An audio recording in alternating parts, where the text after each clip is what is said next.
भडकला त्याच्या सर्व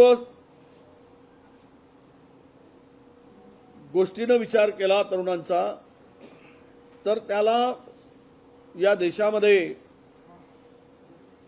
त्याचं भविष्य सुरक्षित वाटत नाही आणि म्हणून सगळं होऊन गेल्यावर, सगळं हातातून गेल्यावर आज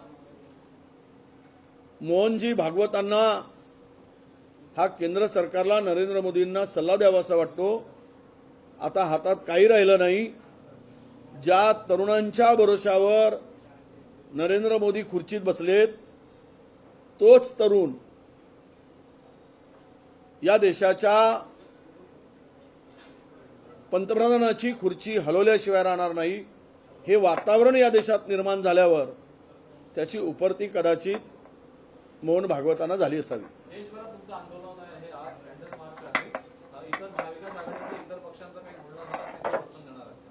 नाही, आम्ही तरुणांच्या प्रश्नासाठी जो कोणी विरोधी आमच्या महाविकास आघाडीतील घटक पक्ष आंदोलन करेल त्या सर्व आंदोलनाला आमचा पाठिंबा राहील।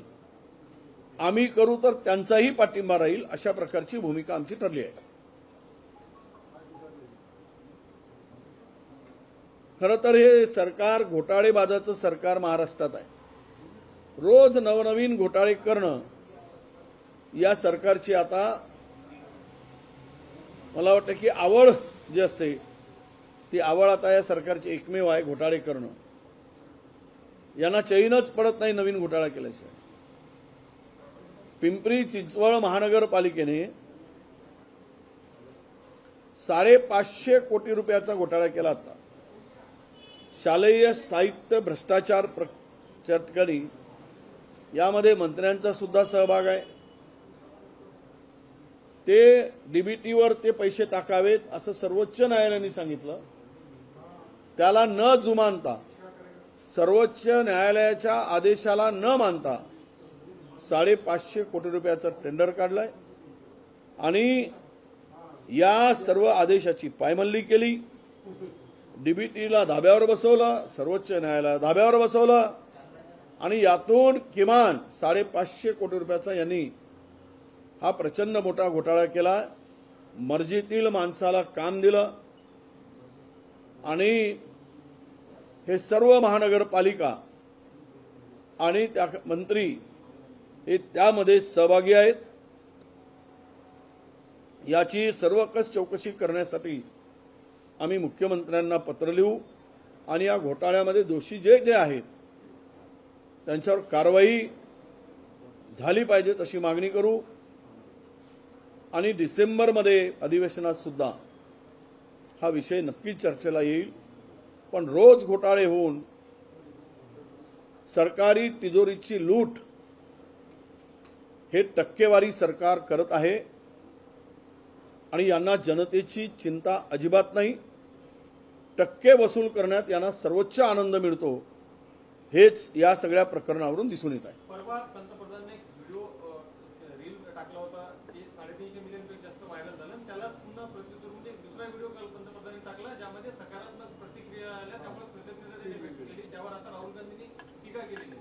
तुमचं काय व्हिडिओ असं आहे की स्वतःचा व्हिडिओ देशातल्या पंतप्रधानांनी कधी आतापर्यंत टाकला नाही। प्रेसला पुढे जाऊन नेहमी आपली बाजू मांडतात, मध्यरात्री हा व्हिडिओ करून टाकायची गरज। पण नरेंद्र मोदींनी हे टाकलं। आता 3.5 म्हणताय, कोणी 4 म्हणू देत। हे सगळे रिचेस, हे जेवढे रिच मिळाले हे संपूर्ण मला वाटतं की त्यांच्या IT सेलनी जे बसवले आहेत, जे भाड्याचे तट्टू बसवले आहेत, त्या भाड्याच्या तट्टूनी हे रिच दिलेले आहे। जे पैसे घेतात आणि हे धंदे करतात हे आर्टिफिशियल आहे। हे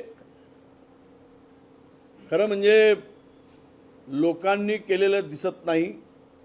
आज आम्ही सोशल मीडियावर बघतो, जो पेज उघडला 95% लोक सरकारचा आणि नरेंद्र मोदींचा निषेध करताना दिसत आहे. यावरूनच हे स्पष्ट होत आहे की तरुण अजिबात यांच्या पाठीमागे नाही. हे आलेले रीच हे ऑर्गेनिक नाही, तर हे आर्टिफिशियल आहेत, बनावट आहेत. आणि हे त्यांचा जो सेल आहे पोचलेला, तो सेल हे सगळं करतो आहे. या देशाच्या पंतप्रधानांची देशात ज्या पद्धतीनं अब्रू काढली जाते आहे असं कधीच झालेलं नाही आत्तापर्यंतच्या इतिहासामध्ये. याचं आत्मचिंतन भारतीय जनता पक्षाने केलं पाहिजेत आणि तरुणांच्या भावनाचा पुन्हा अनादर होईल अशा प्रकारे वागू नये असंच आमचं मत आहे. लोकशाही मराठी ऐका, पहा, जागरूक रहा.